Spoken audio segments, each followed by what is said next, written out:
Hello friends, welcome to UPSC guide 360। आज हम लोग अपने पीवाईक्यू, करंट अफेयर और स्टैटिक सीरीज यानी पीसीएस सीरीज के चौथे पार्ट को करने वाले हैं, जो हमारे 2025 यूपीएससी प्रीलिम्स के लिए बहुत इंपॉर्टेंट है।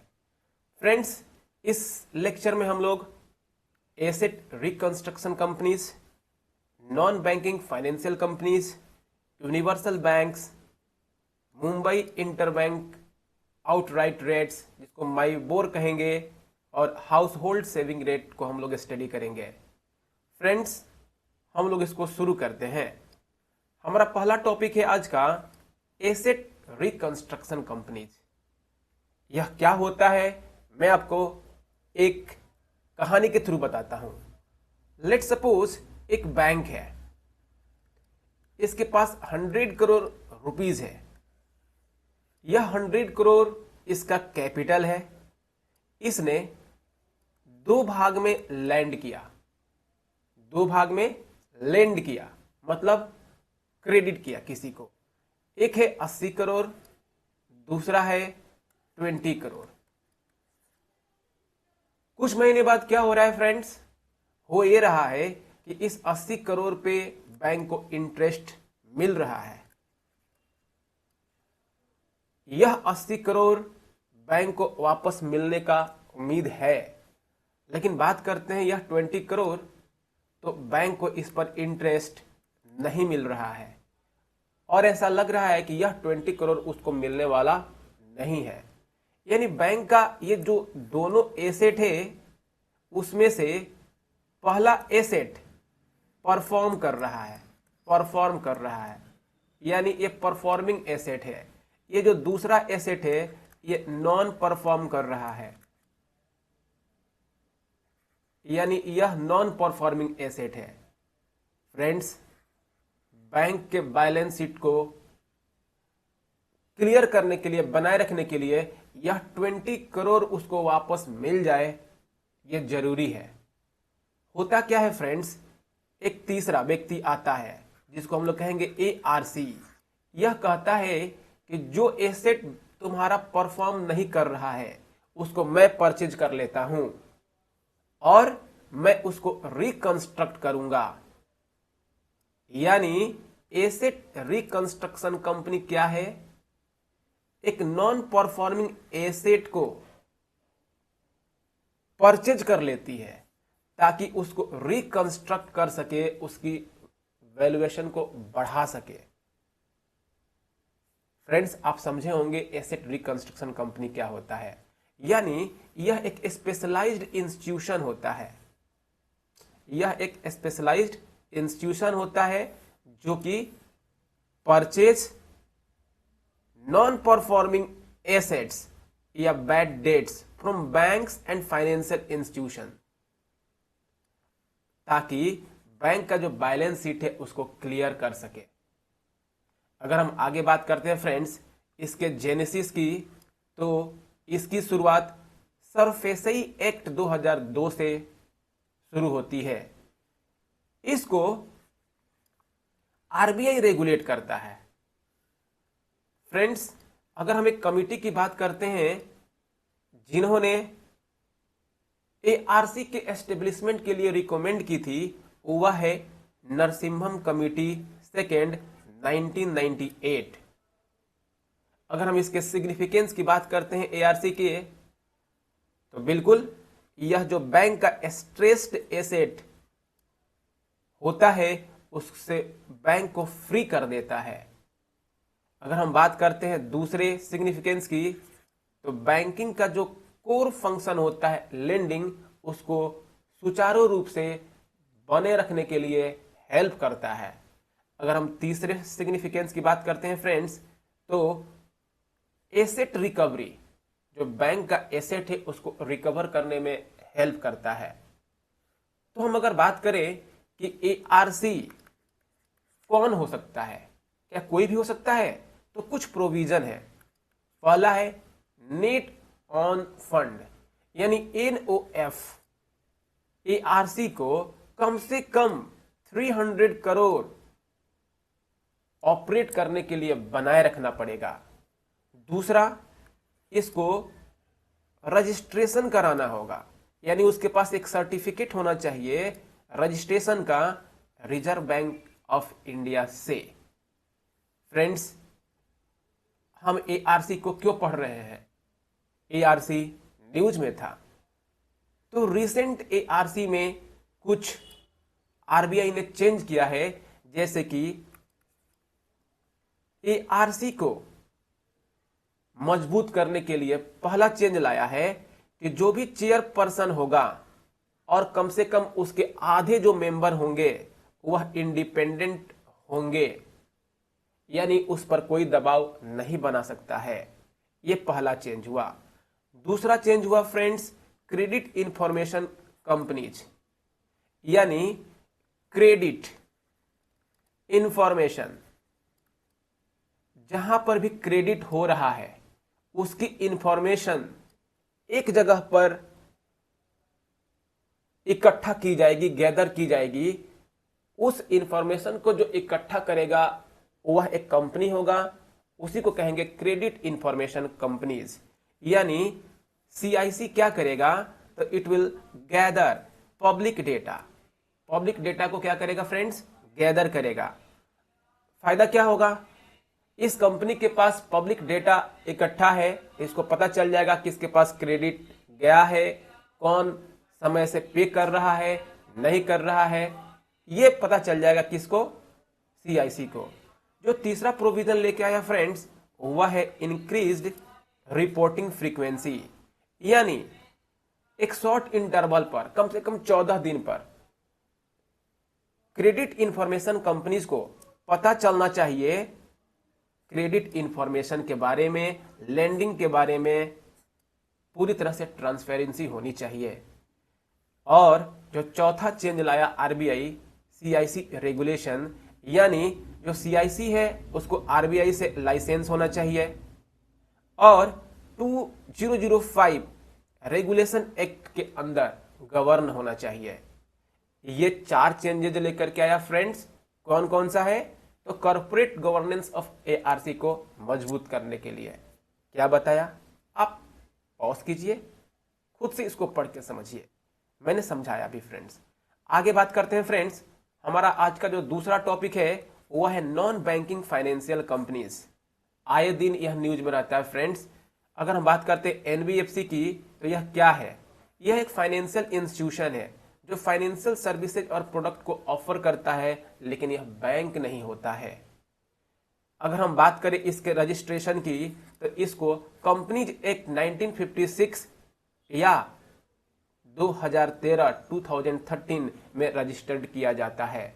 अगर हम बात करते हैं फ्रेंड्स इसकी प्राइमरी एक्टिविटी की, तो मेन एक्टिविटी इसकी लेंडिंग होती है, यानी यह पैसा क्रेडिट करता है। अगर हम बात करें फ्रेंड्स यह किस किस को एक्सक्लूड करता है, तो उन सेक्टर को एक्सक्लूड कर देता है जो फाइनेंशियल सर्विसेज में पार्ट नहीं करती हैं, जैसे agriculture, industrial activity, trading of goods, except securities. Friends, अगर हम बात करते हैं कुछ एनबीएफसी के रेगुलेशंस से रिलेटेड जो हमारे एग्जामिनेशन पॉइंट ऑफ व्यू से बहुत ज्यादा इंपॉर्टेंट है, तो उसमें सबसे पहला है नेशनल हाउसिंग बैंक।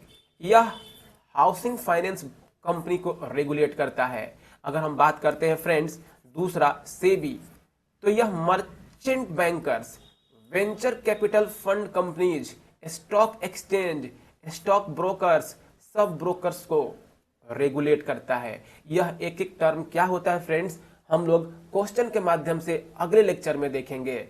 फ्रेंड्स, हम तीसरी अगर बात करें तो इंश्योरेंस रेगुलेटरी डेवलपमेंट अथॉरिटी, यह इंश्योरेंस कंपनी से रिलेटेड चीजों को रेगुलेट करती है। वहीं पर अगर हम स्टेट गवर्नमेंट की बात करें फ्रेंड्स, तो यह चीट फंड कंपनीज को रेगुलेट करती है।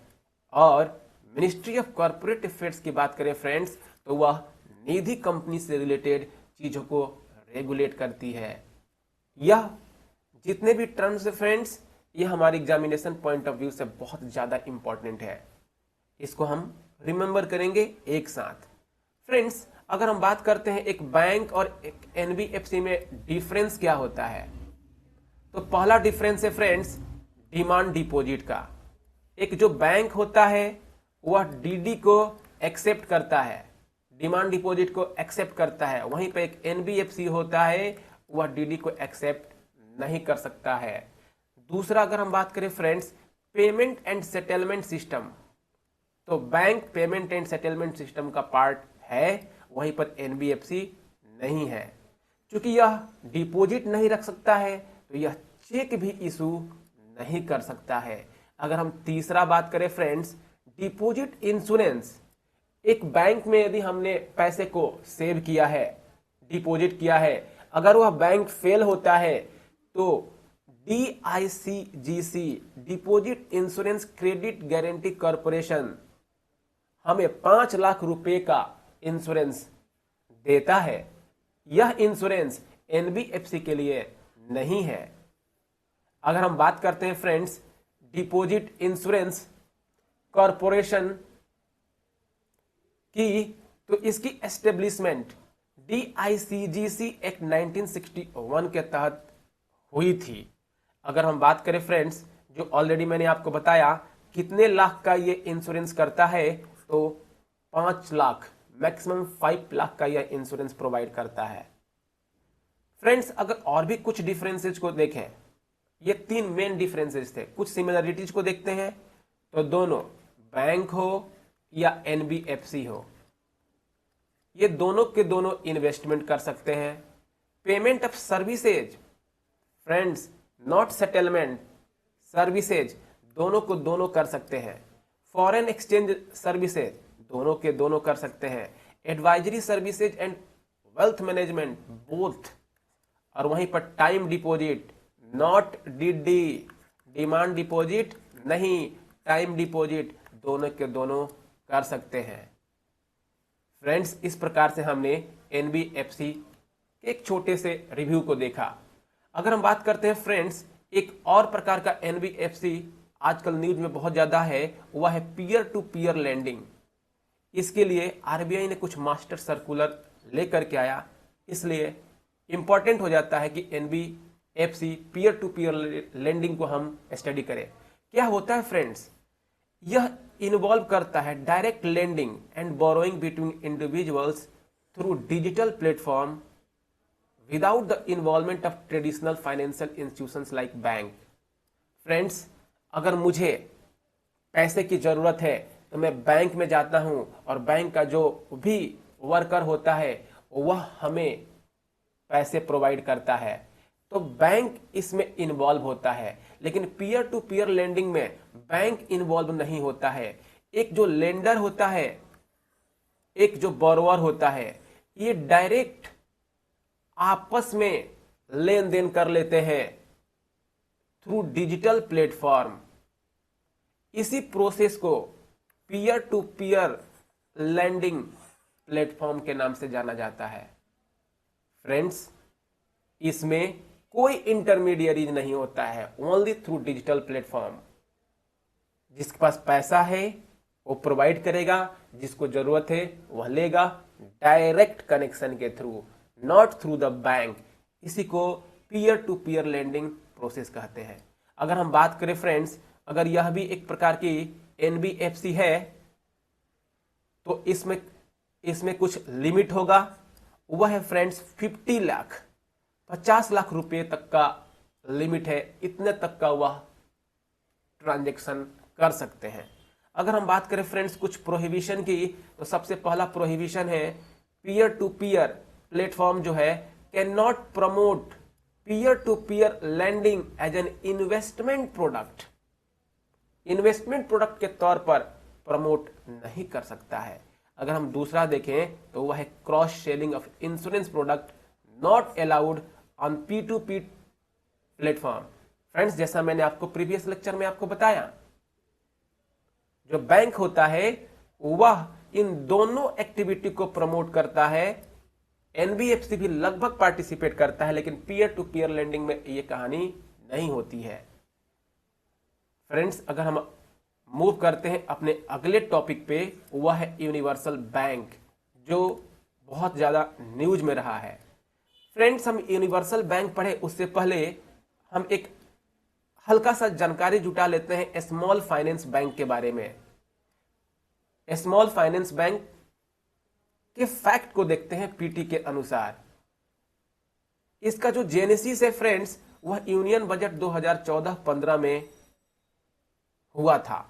अगर हम बात करते हैं फ्रेंड्स इसके रजिस्ट्रेशन की, तो इसको पब्लिक लिमिटेड कंपनी के तौर पर कंपनीज एक्ट 2013 के अंदर रजिस्टर्ड किया जाता है। वहीं पर अगर हम बात करते हैं फ्रेंड्स लाइसेंसिंग की, तो under banking regulation act 1949 with no restriction on where to operate, यानी यह कहीं पर भी ऑपरेट कर सकता है, ऐसी इसकी रिस्ट्रिक्शन नहीं होती है। जेनेसिस, रजिस्ट्रेशन एंड लाइसेंसिंग, ये तीनों फैक्ट्स हमें याद होने चाहिए प्रीलिम्स पर्सपेक्टिव से।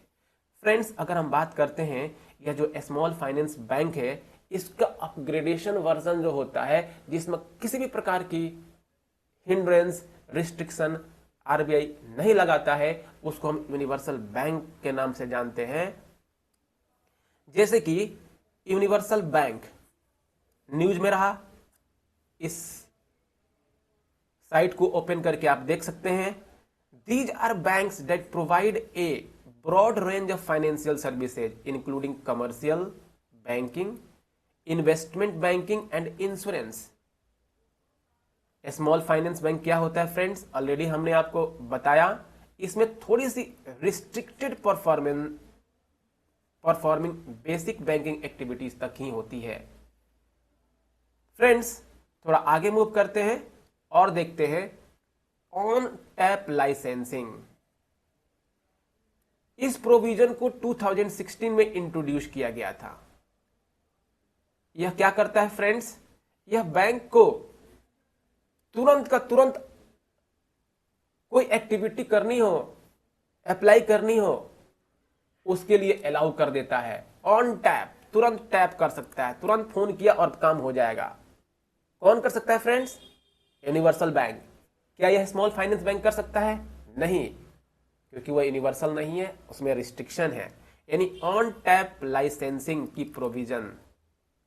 फ्रेंड्स अगर हम बात करते हैं कुछ एलिजिबिलिटी क्राइटेरिया होती है स्मॉल फाइनेंस बैंक को यूनिवर्सल फाइनेंस बैंक में बदलने के लिए, उसमें सबसे पहला एलिजिबिलिटी है फ्रेंड्स नेट वर्थ, यानी उसके पास मिनिमम वर्थ 1000 करोड़ का होना चाहिए।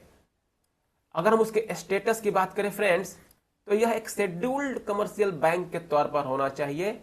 लास्ट 5 साल में सेटिस्फैक्टरी परफॉर्मेंस किया होना चाहिए। अगर हम इसके फाइनेंशियल हेल्थ को देखते हैं फ्रेंड्स, तो इसकी प्रॉफिटेबिलिटी, नेट प्रॉफिट जनरेट करना चाहिए इसको लास्ट 2 साल में। वहीं पर अगर हम इसके एसेट क्वालिटी को देखते हैं फ्रेंड्स, तो इसका जो GNPA है, ग्रॉस नॉन परफॉर्मिंग एसेट, वह 3% या 3% से कम होना चाहिए। वहीं पर नेट NPA 1% या 1% से कम होना चाहिए और इसका लिस्टिंग स्टॉक मार्केट में होना चाहिए। These are the eligibility criteria for the transition of a small finance bank to a universal bank. Hope you got it. Friends, हम आगे बात करते हैं माइबोर, बहुत ज्यादा न्यूज में रहा है। अभी अभी कुछ महीने पहले आरबीआई ने कुछ सुधार की बात की है माइबोर में। हमें यह जानना जरूरी है कि माइबोर क्या होता है। फ्रेंड्स डायरेक्ट मैं माइबोर पर जाऊं उससे पहले मैं आपको कुछ चीजें बताता हूं। लेट सपोज SBI और PNB 2 बैंक है। PNB को पैसे की जरूरत पड़ी और यह चाहता है कि SBI इसको प्रोवाइड करे 1 दिन के लिए, 14 दिन के लिए, 3 महीने के लिए, कितने भी दिन के लिए प्रोवाइड करे, यानी SBI इसको मनी प्रोवाइड करेगा। तो SBI इस पर कुछ रेट चार्ज करेगा, इंटरेस्ट चार्ज करेगा। तो फ्रेंड्स ये 2 बैंक है, ये दोनों बैंक जब आपस में पैसे की जरूरत को फुलफिल करना चाहती हैं तो उसके लिए एक इंटरेस्ट चार्ज की जाती है। कौन सा फ्रेंड्स? उसको हम कहते हैं इंटरबैंक इंटरेस्ट रेट। उसको क्या कहते हैं फ्रेंड्स? हम interbank interest rate. Inter bank interest rate. ये जो इंटरबैंक इंटरेस्ट रेट होता है फ्रेंड्स, इसके लिए एक बेंचमार्क होता है। बेंचमार्क, इसी बेंचमार्क को हम लोग मुंबई इंटरबैंक आउटराइट रेट कहते हैं। दो बैंकों के बीच में जो इंटरेस्ट रेट होता है लेंडिंग की, उसके लिए एक बेंचमार्क फिक्स होता है। उसी बेंचमार्क को हम लोग माइबोर कहते हैं। MIBOR is an interest rate benchmark used by banks to borrow unsecured funds. Why unsecured funds friends?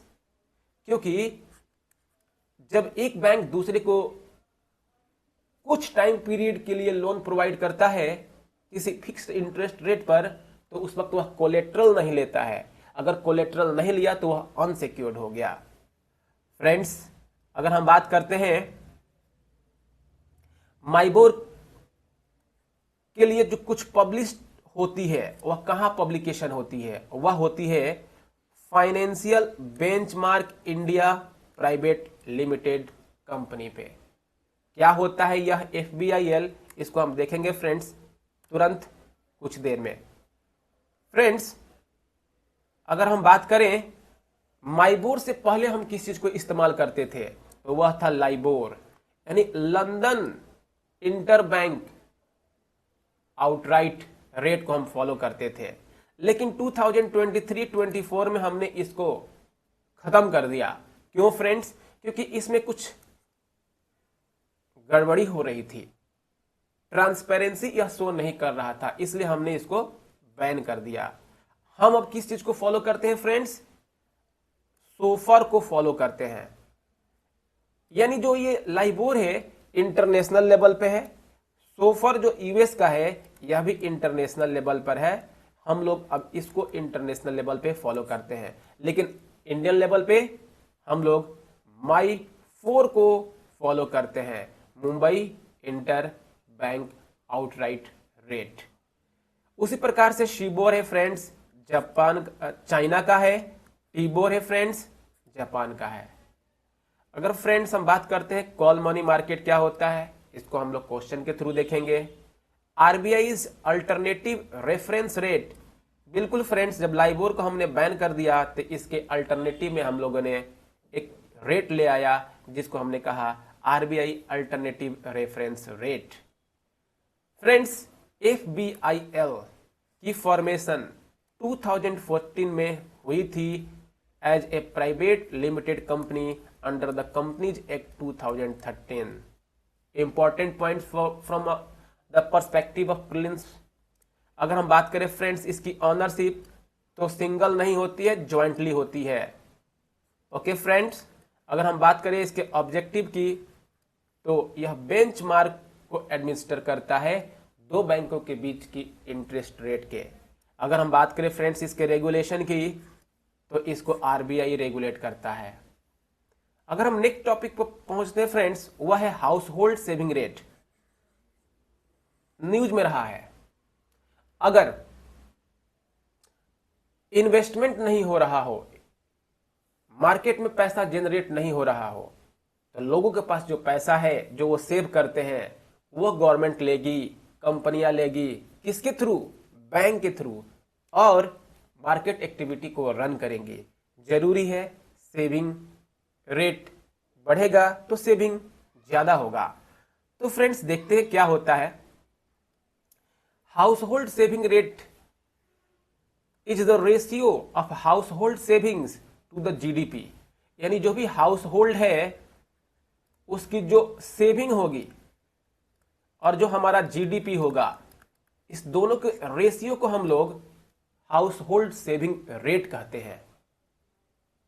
Friends, अगर हम बात करें हाउस होल्ड सेविंग रेट को इन्फ्लुएंस करने वाले कुछ फैक्टर्स की, तो पहला फैक्टर्स आ रहा है फ्रेंड्स इनकम लेवल। अगर एक व्यक्ति की इनकम ज्यादा है, इसका मतलब ये हुआ कि उसके पास डिस्पोजेबल इनकम ज्यादा है, ज्यादा पैसा खर्च करने के लिए है, तो वह सेविंग भी ज्यादा करेगा। अगर हम दूसरे पॉइंट की बात करें फ्रेंड्स, वह है इंटरेस्ट रेट। अगर बैंक सेविंग पर इंटरेस्ट रेट बढ़ा दे तो डिपॉजिटर भी इंटरेस्ट लेने लगेगा सेव करने में। ज्यादा इंटरेस्ट ज्यादा सेव। अगर हम बात करते हैं फ्रेंड्स तीसरे पॉइंट जो है इन्फ्लेशन। इन्फ्लेशन अगर बढ़ता है फ्रेंड्स तो यह परचेजिंग पावर को रिड्यूस कर देता है, जिसके कारण सेविंग डिस्करेज हो जाता है। अगर हम वही बात करें फ्रेंड्स इकोनॉमिक स्टेबिलिटी, तो एक स्टेबल जॉब जो होता है वह सेविंग को प्रमोट करता है। वहीं पर बात करें फ्रेंड्स सोशल सेफ्टी, अगर government strong social safety net provide करती है, सब्सिडीज प्रोवाइड करती है हेल्थ पर, एजुकेशन पे, तो लोग सेविंग नहीं करेंगे। क्यों नहीं करेंगे? लोग सेव ही करते हैं अपने बुरे दिन के लिए। अगर बुरे दिन के लिए गवर्नमेंट सब्सिडी दे रही है, इंश्योरेंस दे रही है, तो वो पैसे सेव नहीं करेंगे, पैसे को वो खर्च करेंगे। बात दोनों सही होता है फ्रेंड्स, लेकिन कब सही है यह टाइम के अनुसार डिपेंड करता है। फ्रेंड्स इस प्रकार से हमने इस लेक्चर में 5 टॉपिक को कवर किया और लगभग 7 महीने का current affair April to November money and banking से रिलेटेड जो भी थी हमने उसको देखा। अब पिछले 15 साल के जो बचे हुए पीवाईक्यूज हैं अगले लेक्चर में हम लोग कर लेंगे मनी एंड बैंकिंग पार्ट से। तब तक के लिए धन्यवाद। आपको अगर लेक्चर पसंद आया लाइक कीजिए, शेयर कीजिए, कमेंट कीजिए, कमेंट में बहुत सारा डिस्कशन हमसे कीजिए। धन्यवाद।